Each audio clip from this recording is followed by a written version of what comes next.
Hallelujah. Good morning. ಬೆಳಗಾಯ್ತು ಪ್ರಿಯರೇ, ಎಚ್ಚರಗೊಂಡಿದ್ದೀರಾ? ಬನ್ನಿ ಮತ್ತೊಮ್ಮೆ ದೇವರ ವಾಕ್ಯ ಧ್ಯಾನಿಸೋಣ. ಅನುದಿನದ ಧ್ಯಾನ ಆಧ್ಯಾತ್ಮಿಕವಾಗಿ ಬಲಗೊಳ್ಳಲು ನಿಮಗೆ ಎಷ್ಟೋ ಸಹಾಯಕವಾಗಿದೆ ಎಂದು ನೀವು ಕಳುಹಿಸುತ್ತಿರುವ ವಾಟ್ಸಪ್ ಮೆಸೇಜ್ಗಳಿಗಾಗಿ ಕರ್ತನನ್ನು ಸ್ತುತಿಸುತ್ತಾ ಮತ್ತಷ್ಟು ಪ್ರೋತ್ಸಾಹಕರವಾಗಿ ಈ ಧ್ಯಾನವನ್ನು ಕಂಟಿನ್ಯೂ ಮಾಡ್ತಿದ್ದೇವೆ. ಹಾಗಾಗಿ ಅನುದಿನದ ಧ್ಯಾನದ ಈ ಕಾರ್ಯಕ್ರಮದಲ್ಲಿ ತಪ್ಪದೆ ಪ್ರತಿದಿನ ಪಾಲ್ಗೊಂಡು ಆಶೀರ್ವಾದ ಹೊಂದಿಕೊಳ್ಳಿರಿ. ಪ್ರಾರ್ಥನೆ. ಪರಿಶುದ್ಧ ದೇವರೇ, ನಿಮಗೆ ವಂದನೆಗಳು.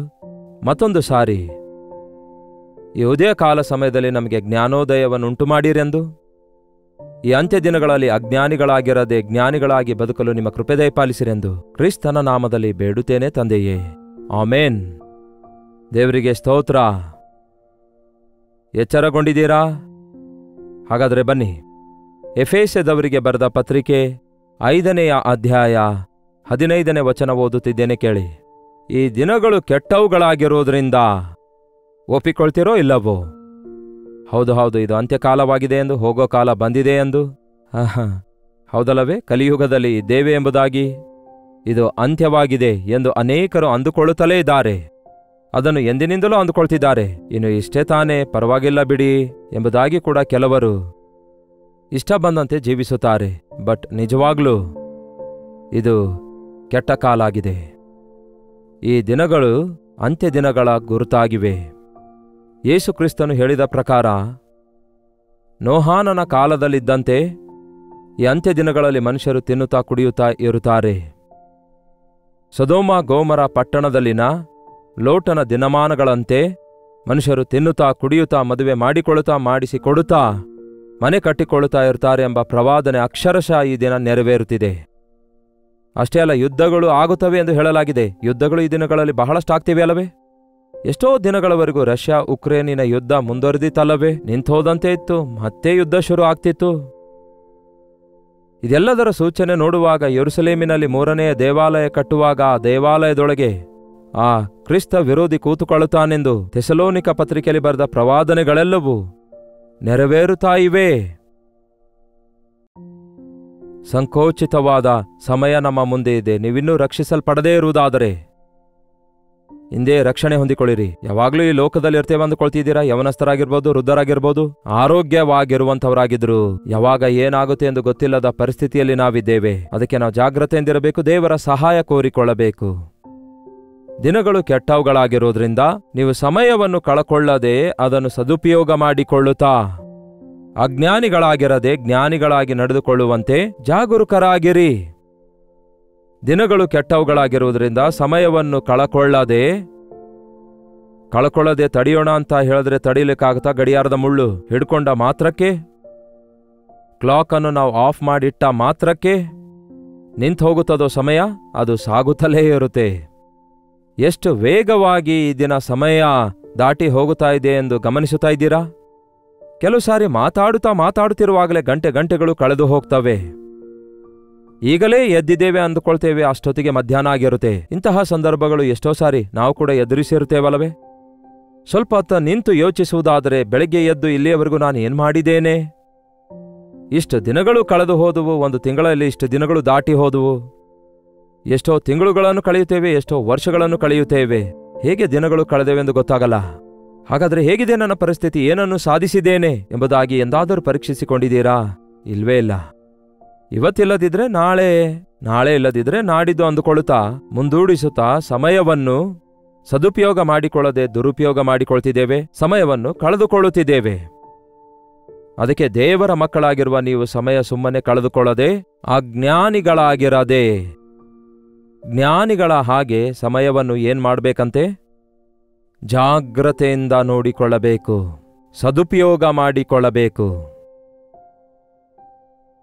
ಯಾರ್ಯಾರು ತಮ್ಮ ಜೀವಿತದಲ್ಲಿ ಜಾಗ್ರತೆಯಿಂದಿರುವುದಿಲ್ಲವೋ, ಸಮಯದ ವಿಷಯದಲ್ಲಿಯೂ, ಮುಖ್ಯವಾಗಿ ದುಡ್ಡಿನ ವಿಷಯದಲ್ಲಿಯೂ, ಜೀವಿತದ ವಿಷಯದಲ್ಲಿಯೂ, ಕೊಡಲ್ಪಟ್ಟ ತಲಾಂತುಗಳ ವಿಷಯದಲ್ಲಿಯೂ ಯಾರ್ಯಾರು ನಿರ್ಲಕ್ಷ್ಯವಾಗಿರುತ್ತಾರೋ, ಅಜಾಗ್ರತೆಯಿಂದ ಇರುತ್ತಾರೋ, ಆ ನಂತರ ದುಃಖ ಪಡಬೇಕಾಗುತ್ತೆ. ನಮ್ಮ ದೇಶದಲ್ಲಿ ಹೇಳ್ತಾರಲ್ಲವೇ, ತಲೆ ಬಡ್ಕೊಂಡು ಮೊರೆ ಇಡ್ತಾರೆಂದು. ಅಯ್ಯೋ ಅಯ್ಯೋ, ಆ ದಿನವೇ ನಾನು ಜಾಗ್ರತೆಯಿಂದಿದ್ರೆ ನನ್ನ ಬದುಕು ಹೀಗೆ ಇರ್ತಾ ಇಲ್ವಲ್ಲ. ಆ ದಿನವೇ ದೇವರ ಮಾತು ಕೇಳಿದ್ದೇ ಆದರೆ ನಾನು ಹೀಗೆ ಇರ್ತಾ ಇರಲಿಲ್ವಲ್ಲ. ನನ್ನ ಇಷ್ಟ ಬಂದಂತೆ ಜೀವಿಸಿ, ನಿರ್ಲಕ್ಷ್ಯತನದಿಂದ ಜೀವಿಸಿ ನನಗಿರುವ ಸಮಸ್ತವನ್ನು ಕಳೆದುಕೊಂಡೇನಲ್ಲವೇ ಎಂದು ಹೀಗೆ ಅನಾರೋಗ್ಯಕ್ಕೆ ಗುರಿಯಾದಾಗ, ದರಿದ್ರತೆ ನಮ್ಮನ್ನು ಆವರಿಸಿಕೊಂಡಾಗ ಆ ಮಂಚದ ಮೇಲೆ ಮಲಗಿ ನರಳಾಡುತ್ತೇವೆ ಎಂಬುದಾಗಿ ದೇವರ ವಾಕ್ಯ ಹೇಳುವಂಥದ್ದಾಗಿದೆ. ಹಾಗೆ ತಿಳಿಯಪಡಿಸುತ್ತೆ ಮತ್ತು ನಾವು ಅದನ್ನು ನೋಡ್ತೇವೆ. ವಾಕ್ಯವೇ ಹೇಳುವ ಅಗತ್ಯವಿಲ್ಲ, ನಿಜವಾಗ್ಲೂ ನಡೆಯುತ್ತಾ ಇದೆ. ಎಷ್ಟೋ ಜನರ ಜೀವಿತದಲ್ಲಿ ಅದನ್ನು ನೋಡ್ತಿದ್ದೇವೆ. ಇಷ್ಟ ಬಂದಂತೆ ಜೀವಿಸಿರುವ ಜೀವಿತಗಳೆಲ್ಲವೂ ವ್ಯರ್ಥವಾಗಿಯೇ ಹೋಗ್ತಿವೆ. ದೇವರು ಕೊಟ್ಟ ಸಮಯ 24 ಗಂಟೆಗಳಾಗಿವೆ, ರಾಜನಿಗಾಗಲಿ ಬಡವನಿಗಾಗಲಿ, ಒಬ್ಬ ದೊಡ್ಡ ವ್ಯಕ್ತಿಗೂ ಒಬ್ಬ ಸಾಮಾನ್ಯನಿಗೂ ಪ್ರತಿಯೊಬ್ಬರಿಗೂ ದೇವರು ಪಕ್ಷಪಾತವಿಲ್ಲದೆ 24 ಗಂಟೆ ಕೊಟ್ಟಿದ್ದಾರೆ. ಕೆಲವರು ಆ ಸಮಯ ಸದುಪಯೋಗ ಮಾಡಿಕೊಂಡು ಈ ದಿನ ಸಾಧನೆ ಮಾಡ್ತಿದ್ದಾರೆ. ಇನ್ನು ಕೆಲವರು ನಿರ್ಲಕ್ಷ್ಯರಾಗಿ ಆ ಸಮಯವನ್ನು ದುರುಪಯೋಗ ಮಾಡಿಕೊಂಡು ಅವರು ತಮ್ಮ ಜೀವಿತವನ್ನೇ ಹಾಳು ಮಾಡಿಕೊಳ್ತಿದ್ದಾರೆ, ಸಮಸ್ತವನ್ನು ನಷ್ಟಪಡಿಸಿಕೊಳ್ತಿದ್ದಾರೆ. ನೀವು ದೇವರ ಮಕ್ಕಳಾಗಿರೋದಾದ್ರೆ ನಿಮ್ಮ ಸಮಯದ ವಿಷಯದಲ್ಲಿ ಜಾಗ್ರತೆಯಿಂದಿರಿ. ಈ ಲೋಕದಲ್ಲಿ ಏನೇ ಕಳೆದುಕೊಂಡ್ರೂ ಕೊಂಡುಕೊಳ್ಬೋದು, ತಿರುಗಿ ಪಡ್ಕೊಳ್ಬೋದು.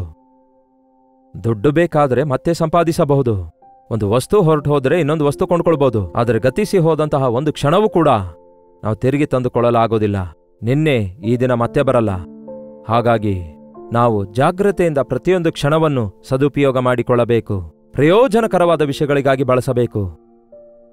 ಬಹಳಷ್ಟು ಸಾರಿ ನಾವು ಎಷ್ಟೋ ಹೆಚ್ಚಾದ ಸಮಯ ಅನವಶ್ಯಕವಾದವುಗಳಿಗಾಗಿ ಖರ್ಚು ಮಾಡ್ತೇವೆ. ಎಷ್ಟೇ ಕಷ್ಟಪಟ್ಟರೂ ಕೂಡ ಏನೇ ಸಾಧಿಸದಿದ್ರೂ ಅದು ವ್ಯರ್ಥವಾಗುತ್ತದಲ್ಲವೇ? ಒಂದು ಗಾದೆ ಇದೆಯಲ್ಲವೇ, ಬಂಡೆಯ ಮೇಲೆ ಹೊಯ್ದ ನೀರಿನಂತೆ ಎಂದು. ಬಂಡೆಯ ಮೇಲೆ ನೀರು ಹೊಯ್ದ್ರೂ ಅದರಿಂದ ಯಾವ ಪ್ರಯೋಜನ ಇಲ್ಲ, ಹೊಯ್ದ ನೀರು ಅಲ್ಲಿ ನಿಲ್ಲೋದಿಲ್ವಲ್ಲ. ಹಾಗೆ ನಮ್ಮ ಜೀವಿತದಲ್ಲಿ ಒಂದು ಬೆಲೆ ಬಾಳುವ ಸಮಯ ದೇವರು ಕೊಟ್ಟಿರುವಾಗ ಅದನ್ನು ಯಾವುದರಲ್ಲಿ ಹೂಡಿಕೆ ಮಾಡ್ತಿದ್ದೇವೆ? ಈ ದೇವರ ವಾಕ್ಯ ಓದುವುದಕ್ಕಾಗಿ ನಿಮ್ಮ ಸಮಯವನ್ನು ವೆಚ್ಚ ಮಾಡಿ ನೋಡಿರಿ. ನಿಮ್ಮ ಜೀವಿತದಲ್ಲಿ ಬೇರೆ ಎಲ್ಲಿಯೂ ಸಂಪಾದಿಸಲಾರದಂತಹ ದೈವ ಜ್ಞಾನವನ್ನು, ದೇವರು ಕೊಟ್ಟ ಆಧಾರವನ್ನು, ಆದರಣೆಯನ್ನು, ದೇವರು ಕೊಡುವ ಸಹಾಯವನ್ನು, ಅನೇಕ ವಿಷಯಗಳಲ್ಲಿ ಬೇಕಾದ ಅವಗಾಹನವನ್ನು ನಾವು ಸಂಪಾದಿಸಿಕೊಳ್ಳಬಹುದು. ದೇವರ ಸನ್ನಿಧಿಯಲ್ಲಿ ಮೊಳಕಾಲೂರಿ ಪ್ರಾರ್ಥಿಸುವಂತಹ ಸಮಯವನ್ನು ನೀವು ಇನ್ವೆಸ್ಟ್ ಮಾಡಿದ ಹಾಗಿರುತ್ತೆ. ಪ್ರಾರ್ಥನೆಯ ಸಮಯ ನಮಗೆ ಪ್ರತಿಫಲ ತರುವಂಥದ್ದಾಗಿದೆ. ಪ್ರಾರ್ಥನೆಯ ಸಮಯಗಳು ನಮಗೆ ಪ್ರಯೋಜನಕರವಾಗಿ ಮಾರ್ಪಡ್ತವೆ. ಪ್ರಾರ್ಥಿಸುವ ಸಮಯಕ್ಕೆ ದಂಡ ಅಂದ್ಕೊಳ್ಳೋದು ಸರಿಯಲ್ಲ. ಅಯ್ಯೋ, ಲೋಕದಲ್ಲಿ ಉದ್ಯೋಗ ಮಾಡಲು ಹೋಗುವುದಕ್ಕೆ 8 ಅವರ್ಸ್ ಕಷ್ಟಪಡ್ತಾರೆ. ಒಂದು ಆಫೀಸ್ಗೆ ಕಾಲೇಜ್ಗೆ ಹೋಗಲು 2-3 ಗಂಟೆ ಆಟೋ, ಬಸ್, ಬೈಕ್ನಲ್ಲಿ ಈ ದಿವಸ ಪ್ರಯಾಣ ಮಾಡ್ತಾರೆ. ಆದರೆ 1 ಗಂಟೆಯಷ್ಟು ದೇವರಿಗೆ ಸಮಯ ಕೊಡಿರಿ ಅಂದ್ರೆ, ದೇವರ ಸನ್ನಿಧಿಯಲ್ಲಿ ಕಾಲ ಕಳೆಯಿರಿ ಅಂತ ಹೇಳಿದ್ರೆ ಅದನ್ನು ಕೂಡ ನಷ್ಟ ಅಂದ್ಕೊಳ್ತಾರೆ. ಆದರೆ ಬೇರೆ ರೀತಿಯಲ್ಲಿ ಪಟ್ಟ ಪ್ರಯಾಸ ವ್ಯರ್ಥವೆಂಬ ಸಂಗತಿಯನ್ನು ಗುರುತಿಸುವುದಿಲ್ಲ. ಅವಶ್ಯವಾಗಿ ನಾವು ಓದಬೇಕು, ಅವಶ್ಯವಾಗಿ ನಾವು ಪ್ರಯಾಣ ಮಾಡಬೇಕು. ಆದರೆ ಆ ಸಮಯವನ್ನು ಕೂಡ ಸದುಪಯೋಗ ಮಾಡಿಕೊಳ್ಳಬಹುದು. When you are travelling you can read your Bible. When you are travelling you can pray. Have fellowship with God. ದೇವರೊಂದಿಗೆ ಸಹವಾಸ ಮಾಡಬಹುದು, ಬೈಬಲ್ ಓದಬಹುದು, ಒಂದು ಒಳ್ಳೆಯ ವಾಕ್ಯಕ್ಕೆ ಸಂಬಂಧಪಟ್ಟ ಪುಸ್ತಕಗಳನ್ನು ಓದಬಹುದು, ಮಿಷನರಿಗಳ ಬಯೋಗ್ರಾಫಿ ಓದಬಹುದು. ಮನಸ್ಸಿನೊಳಗೆ ದೇವರೊಂದಿಗೆ ಸಹವಾಸ ಮಾಡುವ ಹಾಗೆ ಪ್ರಾರ್ಥನೆ ಮಾಡಿಕೊಳ್ಳಬಹುದು.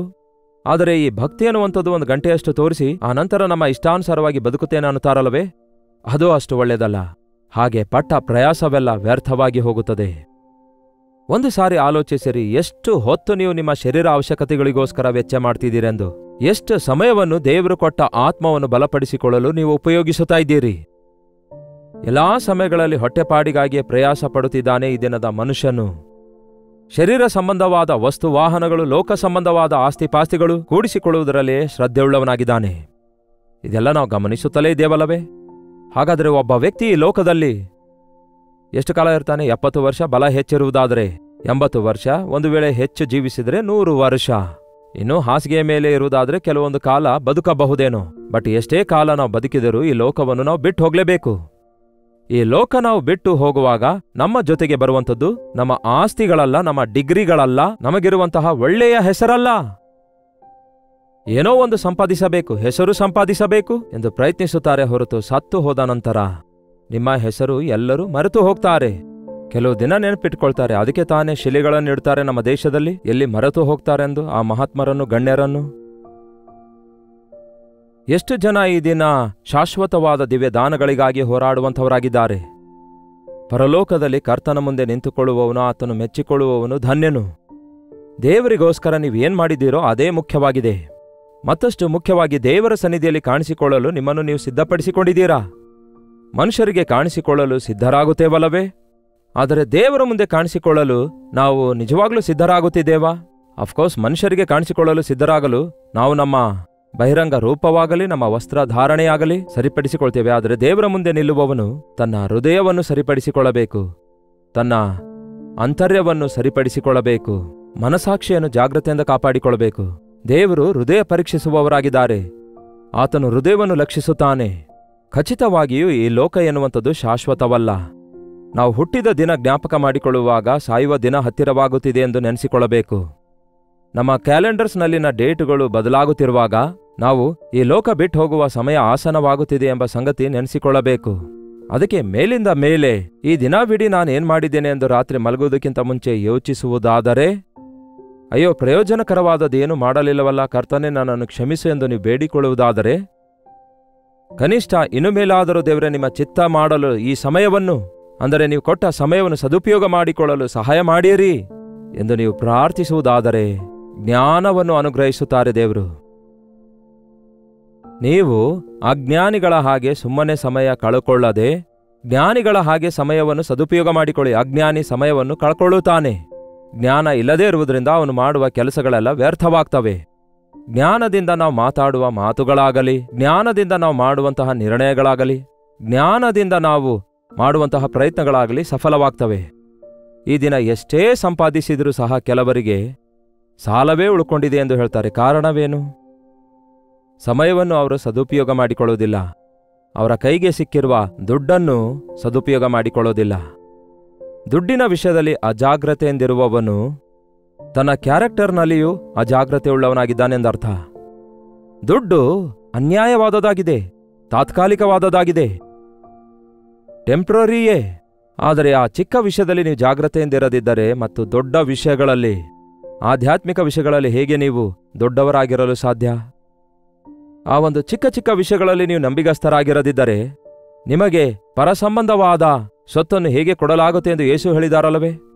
ಹೌದು ಪ್ರಿಯರೇ, ನಮ್ಮ ಜೀವಿತದಲ್ಲಿ ನೀವು ದುಡ್ಡನ್ನು ಹೇಗೆ ಖರ್ಚು ಮಾಡಬೇಕು ಎಂಬ ಸಂಗತಿಯನ್ನು ಗುರುತಿಸುತ್ತಾ ಇದ್ದೀರಾ?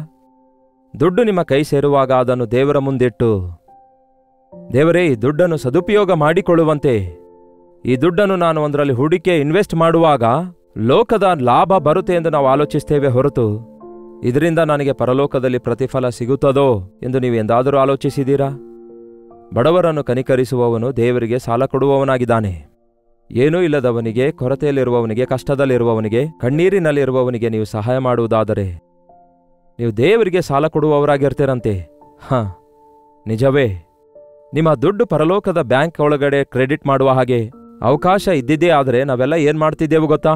ಈ ಭೂಲೋಕದ ಬ್ಯಾಂಕ್ಗಳಲ್ಲಿ ಮುಚ್ಚಿಡದೆ ಪರಲೋಕದ ಬ್ಯಾಂಕಲ್ಲಿ ಮುಚ್ಚಿಡ್ತಿದ್ದೆವು. ಕಾರಣ, ನಾವಲ್ಲಿಗೆ ಹೋಗ್ತೇವೆ ಎಂದು ಗೊತ್ತಿರೋದ್ರಿಂದ. ಆದರೆ ನೀವು ಬಡವರಿಗೆ ಸಹಾಯ ಮಾಡುವುದರಿಂದ ಅಂದರೆ ನಿಮ್ಮ ಸಹಾಯವು it is credited in the heavenly bank. ದೇವರೇ ನಿಮಗೆ ಪ್ರತಿಫಲ ಕೊಡ್ತಾರೆ. ಅಲ್ಲಿ ದುಡ್ಡಂದ್ರೆ ಇಲ್ಲಿನ ದುಡ್ಡು ಅಲ್ಲಿ ಕೆಲಸಕ್ಕೆ ಬರಲ್ಲ. ಆದರೆ ದೇವರು ಭಲೇ ನಂಬಿಗಸ್ತನಾದ ಒಳ್ಳೆ ಆಳು ನೀನು ಎಂದು ಹೇಳುವಂಥವರಾಗಿರ್ತಾರೆ. ನಮಗಿರುವಂತಹ ಸಮಯ, ನಮ್ಮ ಕೈಗೆ ಸಿಕ್ಕಿರುವಂತಹ ದುಡ್ಡು, ನಮಗಿರುವಂತಹ ಜೀವಿತ, ಅಜ್ಞಾನಿಗಳಾಗಿರೋದಾದರೆ ಜೀವಿತ ಹೇಗೆ ಉಪಯೋಗಿಸಿಕೊಳ್ಳಲಾಗುತ್ತೆ? ನಮ್ಮ ಬದುಕಿನಲ್ಲಿ ಏನು ಸಾಧಿಸಲಾರದೆಯೇ ನಮ್ಮ ವಯಸ್ಸು ಹೆಚ್ಚಾಗ್ತಾ ಇದೆಯಲ್ಲವೇ? 40 ವರ್ಷ ದಾಟಿತು, ಏನ್ ಸಾಧಿಸಿದ್ದೀರಿ?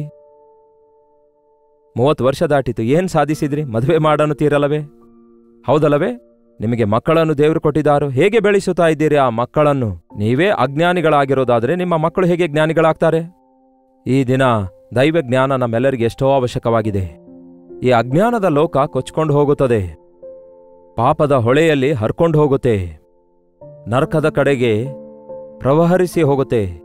ಆದರೆ ಕರ್ತನ ಮಕ್ಕಳಾದ ನಾವು ನಂಬಿಕೆಯನ್ನು ಕಾಪಾಡಿಕೊಳ್ಳುತ್ತಾ, ದೇವರ ಸಹಾಯವನ್ನು ಕೋರಿಕೊಳ್ಳುತ್ತಾ, ದೇವರ ಚಿತ್ತವನ್ನು ಅರಿತುಕೊಳ್ಳುತ್ತಾ, ಅನುದಿನವೂ ಪ್ರತಿಯೊಂದು ವಿಷಯದಲ್ಲಿ ದೈವ ಜ್ಞಾನವುಳ್ಳವರಾಗಿ ಶ್ರೇಷ್ಠವಾದವುಗಳ ಮೇಲೆ ನಮ್ಮ ಮನಸ್ಸಿಡಬೇಕು.